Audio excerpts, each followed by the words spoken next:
اعوذ باللہ من الشیطان الرجیم بسم اللہ الرحمن الرحیم۔ السلام علیکم ڈیئر ویورز، کیسے ہیں سب لوگ؟ آج میں آپ کو قارون کے بارے میں بتانا چاہوں گی، اور آپ کو بتانا چاہوں گی کہ دنیا کے متکبر،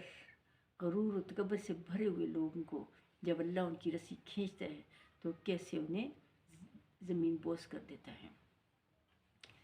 یہ قارون بیسیکلی حضرت موسیٰ علیہ السلام کا چچا زاد بھائی تھا۔ اس کے پاس بہت زیادہ دولت تھی، اور اتنی زیادہ دولت، اتنا دولت اس کو اللہ تعالیٰ نے مال و دولت عطا کیا ہوا تھا کہ اس کی خزانوں کی چابی، یعنی ہر خزانے کی چابی علیحدہ ہوتی تھی، علیحدہ علیحدہ چابیاں ہوتی تھیں، اور اتنی چابیاں ہوتی تھیں کہ اس کے کئی اونٹ، کئی اچھے صحت مند قسم کے لوگ مل کر، گروہ لوگ مل کر اس کی چابی کو اٹھا کر لے کے جایا کرتے تھے۔ بڑی ٹھاٹ اور غرور تکبر سے چلتا تھا، اور جب وہ چلتا تھا تو وہ اپنا لباس ایسے بنواتا تھا کہ عام لوگوں کے لباس سے تھوڑا چھوٹا رکھتا تھا تاکہ اس کا تکبر ظاہر ہو، اور لباس اس کا ایسے ہوتا تھا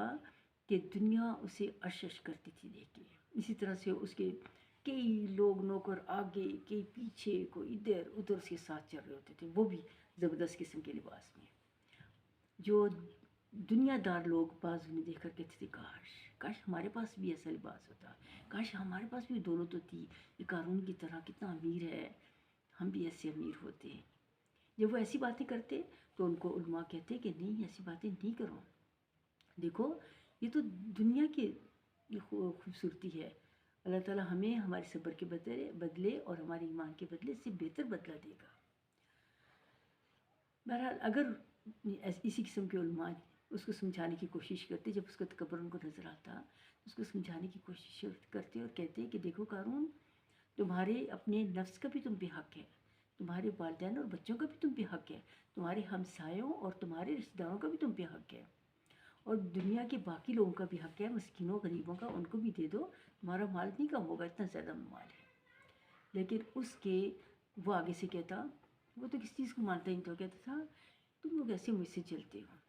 مجھے یہ جو مال و دولت ملا ہے نا، میری اپنی ذہانت سے ملا ہے، میرے اپنے علم سے ملا ہے، یہ تو اللہ تعالیٰ نے مجھے اس لیے دیا ہے کہ میرے اندر کوئی چیز دیکھی ہے، اس لیے دیا ہے، تو میں کیوں آپ لوگ مجھے کہتے ہو کہ اس کو دو، اس کو دو۔ بہرحال ایک دفعہ وہ جا رہا تھا اس طرح سے،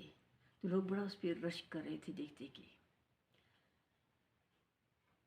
ایک خاتون جو فائشہ خاتون تھی، اسے کچھ پیسے دے کر اسے اپنے ساتھ ملا لیا، اور اسے بہت ساری دولت دی اور اسے اپنے ساتھ ملا دیا۔ اور ایک دفعہ جب موسیٰ علیہ السلام بنی اسرائیل کو سب کو جمع کر کے خطبہ دے رہے تھے،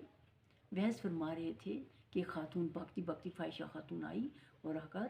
ان کے سامنے آ کے کھڑی ہو کر کہنے لگی کہ آپ نے میرے ساتھ یہ غلط کام کیوں ہے، آج آپ پاک صاف پڑھ کے یہاں پھر رہے ہو، آپ نے تو میرے ساتھ یہ بے حیائی کی ہے۔ موسیٰ علیہ السلام اسے دیکھتی کانپنے لگ گئے اور فوراً سجدے میں گر گئے، اور پھر دو رکعت نماز پڑھ کے پھر اوپر اٹھے اور کہا اے خاتون، تجھے اس رب کی قسم جس نے تجھے اس بیت پانی میں سے بنی اسرائیل اور تم سب کو بچا لیا تھا اور فرعون کو ڈبو دیا تھا، مجھے صاف صاف بتا دے کہ تو کس کے کہنے پہ یہ کر رہی ہے۔ اس پر وہ خاتون بولی، وہ خود بھی ایک دم اس کا رنگ پھاک ہونے لگا، اس کے اندر خوف ستاری ہو گیا۔ اس نے کہا کہ مجھے قارون نے پیسے دیے ہوئے ہیں یہ کہنے کے لیے۔ یہ چیز حضرت موسیٰ علیہ السلام کو بہت تکلیف تھی، اور موسیٰ علیہ السلام پھر سجدے میں گر گئے، اور پھر نفل پڑھتے دیر تک دعا کی کہ یا اللہ یہ میرے خلاف کیسی سازشیں کر رہا ہے، رب العزت میں کیا کر سکتا ہوں۔ اللہ تعالیٰ نے کہا موسیٰ، آج زمین تمہارے تابع کر دی گئی ہے، جو اس کو حکم دینا ہے دو۔ موسیٰ علیہ السلام نے اس کے بعد اٹھ کر دعا کی کہ یا اللہ اس قارون کو اس کے سارے خزانے سمیت زمین کے اندر دھسا دے۔ اور پھر دیکھتے ہی دیکھتے زمین کا منہ کھلا اور قارون اپنے تمام تر خزانے کے ساتھ زمین بوس ہو گیا،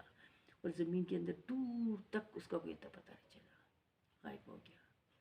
میری اس کہانی کا مقصد آپ نے سن لیا کہ ہمیں بھی کبھی بھی تکبر نہیں کرنا چاہیے، نہ کسی دولت پر، نہ مال پر، نہ اپنے علم پر،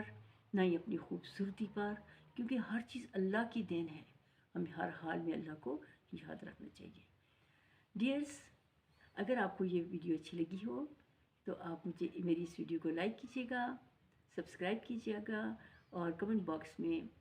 ضرور بتائیے گا کہ میری ویڈیو آپ کو کیسی لگی. اس کے ساتھ اجازت چاہتی ہوں. اللہ حافظ.